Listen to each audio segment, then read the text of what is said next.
Film की शुरुआत होती है एक डाइनर से, जहां जोसेफ नाम का एक आदमी अपनी बहन सिडनी का इंतजार कर रहा था। असल में इन दोनों ने $7 मिलियन लूटे हैं। हमें वो तो नहीं दिखाया जाता कि इन्होंने बैंक लूटा या कुछ और, मगर अब इन लोगों को चुपना था कुछ समय के लिए। सिडनी ने ये काम इसलिए किया क्योंकि उस पर कर्जा था और उसे अपनी बेटी, जिसका नाम स्टेफनी है, उसे एक अच्छी जिंदगी देनी थी। जोसेफ के पास एक प्लान था। वो किसी से मिला था। वो कोई औरत थी। उसके पास के गांव में एक घर था और वो घर बहुत समय से खाली पड़ा था। ये लोग वहां छुप सकते हैं। जब सब शांत हो जाएगा तो ये लोग अपनी पुरानी जिंदगी में लौट आएंगे और लूटे हुए पैसों से एक बेहतर जिंदगी भी जी सकेंगे। बस कुछ दिनों की ही तो बात थी। दोनों इस बारे में बात कर ही रहे थे कि पुलिस सायरन बजने लगे, इसलिए ये दोनों तुरंत उस डाइनर से निकलकर पास के जंगल में चले जाते हैं, जहां ये अपने कपड़े बदलते हैं, एक तालाब में पुराना सामान फेंक देते हैं। दोनों के पास गन थी। अब ये उस घर की ओर जाने लगे। वैसे सिडनी को अपने भाई पर भरोसा था। जल्द ही दोनों एक बड़े कॉर्नफील्ड तक पहुंच जाते हैं। फील्ड से गुजरते हुए उन्हें गोली चलने की आवाज आई। जब ये उस घर के करीब पहुंचे तो देखा कि 3 लड़के वहां मस्ती कर रहे हैं। वो निशाना लगा रहे थे। सिडनी बंदूक लिए बाहर आती है और उन्हें वहां से जाने के लिए कहती है। वो लड़के सिडनी से नहीं डर रहे थे, लेकिन जैसे ही जोसेफ दूसरी तरफ से आकर गोली चलाता है, वो लड़के वहां से भाग जाते हैं। जोसेफ सिडनी से कहता है कि उन्हें जल्दी अंदर जाना चाहिए। दोनों घर के अंदर दाखिल हुए। घर काफी पुराना था। साफ लग रहा था कि बहुत समय से यहाँ कोई भी नहीं रह रहा। सामान भी बिखरा पड़ा था। एक बात जो याद रखने वाली है कि जिस इंसान ने जोसेफ को ये घर दिया, उसने इसका राज भी बता दिया था। राज ये था कि इस घर में कुछ खूबियां हैं, जैसे टाइम ट्रेवल और अल्टरनेट यूनिवर्स में लोगों को टेलीपोर्ट करना। जोसेफ ने सोचा कि अगर वो यहाँ कुछ समय बिताएंगे तो शायद चोरी का नामो निशान ही मिट जाए। जोसेफ को इंस्ट्रक्शंस दिए गए थे। घर में 2 पुरानी घड़ियां थी, जिसका टाइम इंस्ट्रक्शंस में दिए गए हिसाब से सेट करना था। तभी पुलिस सायरन की आवाज आती है। सिडनी भागने के लिए कहती है, मगर जोसेफ बताता है कि हमें बेसमेंट में जाना होगा। दरवाजा घड़ियों के कॉम्बिनेशन से ही खुल जाएगा। दोनों जल्दी से घड़ियों की कॉम्बिनेशन सेट करते हैं। बेसमेंट का दरवाजा खुलने के बाद ये लोग जल्दी से नीचे चले गए। इन्हें महसूस हुआ जैसे पुलिस अंदर आ चुकी है और घर की तलाशी ले रही है। जोसेफ एक पुरानी डायरी खोलता है और सिडनी से कहता है कि वो टेलीफोन पर एक खास नंबर डायल करे। सिडनी फोन उठाती है और नंबर डायल करने के बाद वो एक अजीब सा शब्द बोल देती है। Sit, peto, tutum. शायद ये कोई कोड वर्ड था। अचानक चारों ओर अंधेरा छा गया और सब कुछ शांत हो गया। जब ये दोनों बेसमेंट से बाहर आए तो देखा कि घर का नक्शा ही बदल चुका था। सारा सामान अपनी जगह पर था। घर नया लग रहा था, मानो जैसे कोई इसमें रह रहा हो। जोसेफ डायरी के इंस्ट्रक्शंस फॉलो करता है और एक लिविंग रूम की घड़ी को वापस से घुमाकर चालू कर देता है। सिडनी हैरान थी। उसे विश्वास नहीं हो रहा था कि ये सब सच में हो रहा है, मगर ये भी एक सच है कि दोनों बेवकूफ है। जिसने भी इन्हें इस घर में भेजा वो खुद यहाँ नहीं आया। इसका मतलब कि बात कुछ और है। जोसेफ समझाता है कि अब ये जगह उनके लिए बिल्कुल सुरक्षित है, मगर एक शर्त पर। उन्हें यहाँ 14 दिनों तक रहना होगा, फिर ये अपने टाइमलाइन में चले जाएंगे जहाँ सब शांत हो चुका होगा। दोनों ये सोचकर खुश थे कि चलो यहाँ कोई इन्हें ढूंढने तो नहीं आएगा। किचन खाने से भरा था।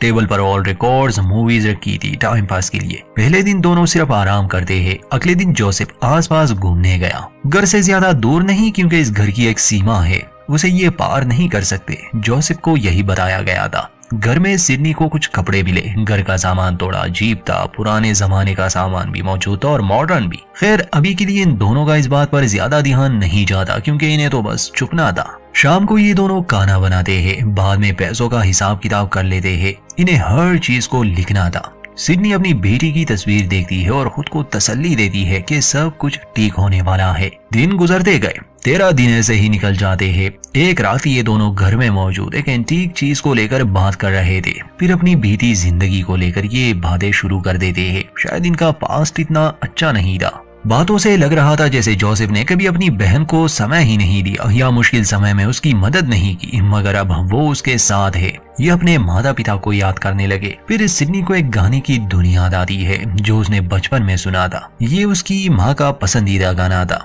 फिर 2 हफ्ते पूरे हो जाते हैं। ये लोग खुश थे कि अब ये यहाँ से चले जाएंगे। सिडनी अपनी बेटी के पास लौटने के लिए बेताब थी। दोनों घर साफ करने लगे और जोसेफ सारा कचरा जला देता है। अब जैसे कि इन लोगों ने तहखाने में इंस्ट्रक्शंस को फॉलो किया था और ये एक अलग टाइम लाइन में आ गए, वैसे ही इन्हें अपने टाइम लाइन में लौटने के लिए कुछ इंस्ट्रक्शंस फॉलो करने थे। इन्हें झटका तब लगा जब इन्होंने पाया कि तहखाने का दरवाजा किसी ने बंद कर दिया है। यहाँ पास ही एक चर्च और मिल था। तहखाने के दरवाजे पर एक संदेश लिखा था, अगर तुम वापस जाना चाहते हो तो पुराने मिल में चले जाओ। ये देखकर सिडनी घबरा जाती है और बिना सोचे समझे मिल की तरफ भागी। जोसेफ उसके पीछे जाता है और उसे शांत करने की कोशिश करता है। जब ये मिल के अंदर गए, इन्हें बड़ी हैरानी हुई। वहाँ चर्च का कुछ सेटअप था, मानो जैसे किसी जमाने में ये धर्म के लिए इस्तेमाल हुए हो। वहाँ एक लाश भी पड़ी थी जो काफी बुरी हालत में थी। लाश एक वुडन स्टैंड के पास थी और उस स्टैंड पर कुछ बातें लिखी गई थी, जैसे तुम एक टाइम लूप में फंस चुके हो, अगर तुम यहाँ रहने के लिए तैयार हो तो नीचे साइन करो। सिडनी ये सब देखकर घबरा गई। वो डॉक्यूमेंट पर साइन करने से इनकार करती है और बिना सोचे समझे मिल से भाग जाती है। जैसे कि हमने जिक्र किया कि इस घर की एक सीमा है। जैसे ही सिडनी उसे पार करने की कोशिश करती, वो खून की उल्टियां करने लगी। फिर वो बेहोश हो गई। जब उसे होश आया तो जोसेफ उसे अंदर ला चुका था। इससे दोनों समझ गए कि वो इस जगह को छोड़कर नहीं जा सकते। होश में आने के बाद सिडनी गुस्से में आकर बहुत चिल्लाती है, क्योंकि एक मुसीबत से निकलकर वो दूसरे में फंस गए। ये सच जानकर उसे और भी ज्यादा गुस्सा आया जब जोसेफ ने उसे बता दिया कि असल में जो लाश उन्हें मिली वो उसी औरत की है जिसने उसे ये घर दिया था। दोनों ये समझ चुके थे कि यहाँ से बचने का कोई रास्ता नहीं। जोसेफ डॉक्यूमेंट पर साइन कर देता है और जैसे ही वो अपना नाम लिखता है, अचानक से वहाँ पर एक सेफ प्रकट हुआ। जोसेफ अपनी पुरानी डायरी का इस्तेमाल करके सेफ का कोड डालता है। सेफ के अंदर एक टेप रिकॉर्डर और एक छोटी सी नोट थी। नोट में लिखा था, कुछ बोलो और फिर सेफ बंद कर दो, तुम्हारे शब्द एक कनेक्शन बनाएंगे। जोसेफ सेफ को खोलता है, हेलो कहता है और फिर उसे बंद कर देता है। 1 मिनट बाद जब वो टेप रिकॉर्डर को चलाता है तो इन्हें एक अनजान आदमी की आवाज सुनाई दी। वो आवाज जोसेफ से कहती है कि तुम्हें यहाँ नहीं होना चाहिए। वो जो कोई भी था इन दोनों के बारे में सब जानता था, पैसों के बारे में, यहाँ से भागने के बारे में। सिडनी उससे बात करने की कोशिश करती है। उसे लग रहा था कि ये लोग पैसों में अपना शेयर चाहते हैं। सिडनी इसके लिए भी तैयार थी, बस वो यहाँ से निकलना चाहती थी। मगर दूसरी तरफ जो भी था उसे पैसों में कोई दिलचस्पी नहीं थी। जोसेफ को लगता है कि ये आवाज किसी ऐसे इंसान की है जो भविष्य से है या फिर किसी अल्टरनेट यूनिवर्स से, मगर ये लोग अब बुरे फंसे थे। सिडनी एक बार फिर सेफ को खोलती है। इस बार जब ये बात करते हैं तो वो आवाज कहती है, अगर तुम जिंदा निकलना चाहते हो तो तुम्हें एक इंसान को मारना पड़ेगा। ये सुनकर दोनों चौंक जाते हैं। जोसेफ पूछता है कि किसे? आवाज कहती है, एक अनजान व्यक्ति को जो यहाँ आएगा, तुम्हें उसे मारना होगा, उसके सभी सबूत मिटाने होंगे, तभी तुम वापस अपनी दुनिया में जा सकोगे। हम तुम्हें ट्रैक कर पाए मगर उसे ट्रैक नहीं कर पाए। हम नहीं जानते वो किस समय में दाखिल हुआ। अगर उसे मार दिया तो तुम वापस अपने टाइमलाइन में जा सकोगे, अगर नहीं तो उस टाइमलाइन से तुम्हारा अस्तित्व मिटा दिया जाएगा। ये अनजान व्यक्ति कब हमला करने आएगा हम नहीं कह सकते, मगर एक दिन ये तुम्हें मारने के लिए जरूर आएगा।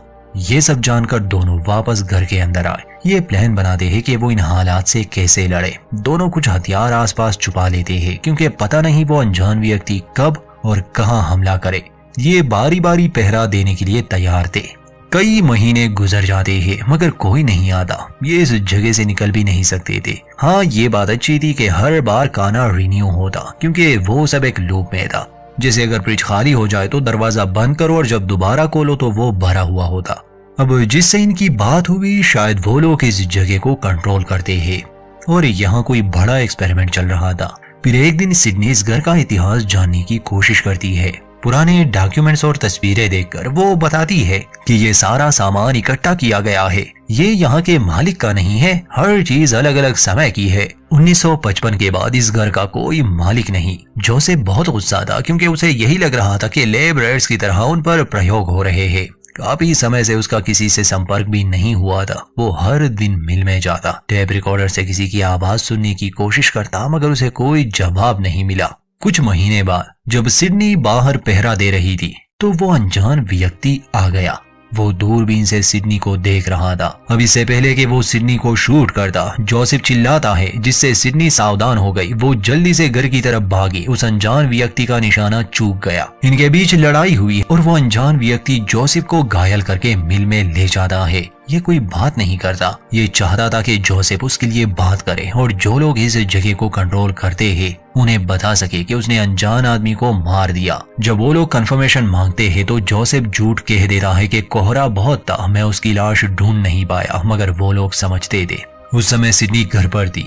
एक सेफ वहां भी प्रकट हुआ और उन लोगों ने सिडनी से संपर्क किया और बता दिया कि हम नहीं जानते वो कौन है, मगर ना तो वो तुम हो ना जोसेफ, मतलब इनका कोई फ्यूचर वर्जन नहीं है, ना ही इनके माता पिता में से कोई, मगर इन्हें उसे खत्म करना ही होगा। जब ये अनजान व्यक्ति घर में दाखिल हुआ तो सिडनी इससे लड़ती है और जब उसने उसका मास्क उतारा तो उसके तो होश ही उड़ गए क्योंकि ये उसकी बेटी स्टेफनी थी। इतने में जोसेफ भी वहां आ गया। तब तक स्टेफनी ने अपना चेहरा छुपा दिया था। सिडनी जोसेफ को रोकने की कोशिश करती मगर उसने गोली चला दी। अपनी बेटी की जान बचाने के लिए सिडनी सामने आए जिससे वो मरने लगी, मगर वो जोसेफ को बता नहीं पाई कि वो कौन थी। मौका पाकर स्टेफनी वहां से निकल गई। अपनी बहन की मौत पर जोसेफ बहुत दुखी था। बाद में उसने उसकी लाश को दफनाया। फिर वो उन लोगों से संपर्क करता है, उनसे विनती करता है कि वो उन्हें समय में वापस भेज दे ताकि वो अपनी गलती को सुधार सके। एक आखिरी मौका उसे दे। वो मान जाते हैं और जोसेफ को उस दिन में भेज देते हैं जिस दिन चोरी के पैसे लिए ये लोग यहाँ आने वाले थे। अतीत में जाकर जोसेफ अपने असली रूप को मार देता है और ऐसे वो अपनी बहन को यहाँ ले आया, मगर इस बार भी वो गलती से अपनी बहन को मार देता है और ऐसा अनगिनत बार हुआ। फिल्म के आखिरी सीन में हमें बूढ़ा जोसेफ दिखाया जाता है। जब सिडनी डाइनर में आती है तो वो अपने भाई को पहचान ही नहीं पाती। जोसेफ उससे कहता है कि मैंने बहुत कोशिश की तुम्हें बचाने की, मगर हर बार मैं तुम्हें मार देता हूँ गलती से। अब सिर्फ एक ही हल बचा है कि तुम मुझे मार दो, पैसे छोड़ दो और अपनी बेटी के पास वापस चली जाओ, कभी उस घर में जाना ही मत। तो अंत में वो सिडनी को मजबूर करता है और वो बूढ़े जोसेफ को शूट कर देती है, मगर सायरन के बजते ही वो वहां से भाग गई। मतलब कि ये साइकिल फिर से रिपीट होगा। वो फिर से उस घर में जाएगी। एक ना खत्म होने वाला लूप। फिल्म की कहानी क्लियर तो नहीं कि आखिर सिडनी की बेटी वहां कैसे आई, पर शायद अपने माता पिता को ढूंढते हुए वो वहां तक आई होगी, या किसी टाइमलाइन में जोसेफ या सिडनी उसे लाए होंगे। और ये जगह शायद इंसान ने ही बनाई क्योंकि वो इसके बारे में बहुत कुछ जानते थे, बल्कि काफी हद तक चीजें उनके कंट्रोल में थी। 1955 के बाद से यहाँ ये प्रयोग हो रहे थे, इसीलिए तो अलग अलग सामान वहां पड़ा था। अब शायद जोसेफ और सिडनी से पहले कई लोग यहाँ रह चुके हो, या शायद अलग अलग टाइमलाइन में अलग अलग लोग हो। हर टाइम ट्रेवल फिल्म की तरह ये भी काफी कंफ्यूजिंग है, पर उम्मीद है आपको हमारी एक्सप्लेनेशन पसंद आई होगी। वीडियो अच्छी लगे तो लाइक करें, चैनल पर नए हैं तो सब्सक्राइब कर दें।